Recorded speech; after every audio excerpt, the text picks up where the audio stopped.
භාණ්ඩාගාරය මේ වෙන් කළ තියෙන ප්‍රතිපාදන ඉල්ලන ඕනෑම මොහොතකදී එම ආයතන වලට නිදහස් කිරීමට අපි බැඳී සිටිනවා. විශාල වැය බරක් මේ අයවැයලේකන මේ රාජ්‍ය සේවය නඩත්තු වෙනුවෙන් දරනවා. එහි යුතුයකම වන්නේ මේ වෙන් කළ තියෙන මුදල් නිසි පරිදි වියදම් කිරීම සඳහා අවශ්‍ය වන දායකත්වය සහ නායකත්වය ලබා දීමයි කියලා අපි අපේක්ෂා කරනවා. ලෝකේ ප්‍රජාතන්ත්‍රවාදී දර්ශකයේ අනුව අප රටේ පියවර 15ක් ඉදිරියට ගිය මොහොතක මම දන්නේ ව්‍යවස්ථාපිත ඒකාධිපතිත්වයක් කියනවා. හැබැයි ප්‍රජාතන්ත්‍රවාදීකගේ 15ක් අපි ඉස්සරහට ඇවිල්ලා කොහෙද ඒකාධිපතියෙක් වෙන්නේ? නීතිය ක්‍රියාත්මක කිරීමේ ඒකාධිපතිත්වයක්ද? පළාත් සභා ඡන්දේ තියෙන ප්‍රශ්නේ මොකද්ද තියෙන්නේ? තමුන්නාන්සලගේ ආණ්ඩුව සීමා නිර්ණය සම්මත කරන්න තිබුණා. ඒකාවේ පළවෙනි වතාවට සීමා නිර්ණය වාර්තාව ඉදිරිපත් කරපු ඇමතිවරයා ඒකට විරුද්ධව අතයිස්සුවා. ඡන්දේ කවද්ද තීරණය කරන්නේ මේ පාර්ලිමේන්තුව? තමුන්නාන්සලා මට නීතියක් අතලා දෙන්න. අයවැදියා බලපුවාම හිතුන්නේ නැද්ද ඡන්දේ ළඟයි කියලා?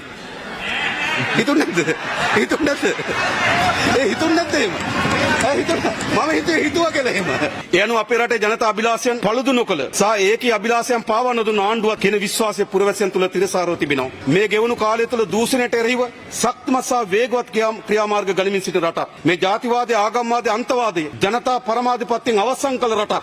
ආය ජාතිවාදීට ඉඩ නැති බව මතක තබා ගන්න. අපි මේ කාලය තුළ ප්‍රසිද්ධ තීරණ වෙනුවට ප්‍රශස්ත තීරණ ගත්තා. රට වෙනුවෙන් කුප්‍රකට තීරණ වෙනුවට සුප්‍රකට තීරණ ගත්තා. දැන් එකතු වෙන්නත් කතා කරනවා. විපක්ෂ 나යකතුමා මම දන්නේ ඒකට කෙලින් ඉන්න බව. දූෂිතයන් එක්ක එකතුමා එකතු වෙන්නේ නැහැ. එතුමා දූෂිතයන් දිහා බලන්නෙත් නැහැ.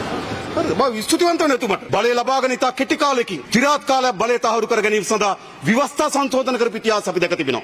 අපි කියන හොරකම් කරන්න එපා, දූෂණය කරන්න එපා කියලා. ඒක පාඩම්. හැබැයි ගිල හොරකම් කරනවා. ඊට පස්සේ අල්ලස් කොමිසම වෙන්න කියනවා රට පනිනවා. ඊළඟ අත්තඩ ගන්න එපා කියලා අධිකරණයට යනවා. නීතිය සර්වසාධාරණ තහවුරු කිරීම වැනි ප්‍රශස්ත කටයුතු සිදු කිරීම කොතරම් දුෂ්කර වුවත් අපි ඒ දුෂ්කර කන්ද අධිෂ්ඨානශීලීව තරණය කරනවා. ඔබට මේ රට තහනම් බිමක් වූ කාලේ ඉවරයි. පරණ ක්‍රමයේ අවසන්. දැන් තිබෙන සුදුස්සුවට සුදුස්තන ලැබෙන ක්‍රමයක් නිදාසේ වැඩ කරන්න එන්න මේ රටේ දොරටු ඔබට විවෘතයි. අපි විපක්ෂයෙන් ඉතා ගෞරවයෙන් ඉල්ලීමක් කරනවා. අපි විවේචනය කරන්න, අපිට චෝදනා කරන්න, විරෝධ දක්වන්න.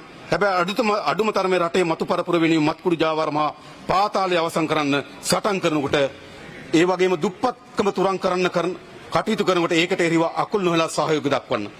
මේ අපි යන ගමනේදී සතුරන්ගේ වීරු කෑගැසීම් අපිට නැසෙන බවත් රටේ පුරවැසියන්ගේ අධිෂ්ඨානශීලී බලාපොරොත්තු සහගත දැස් පමණක් අපට පෙනෙන බවත් අප සිහිපත් කරනවා.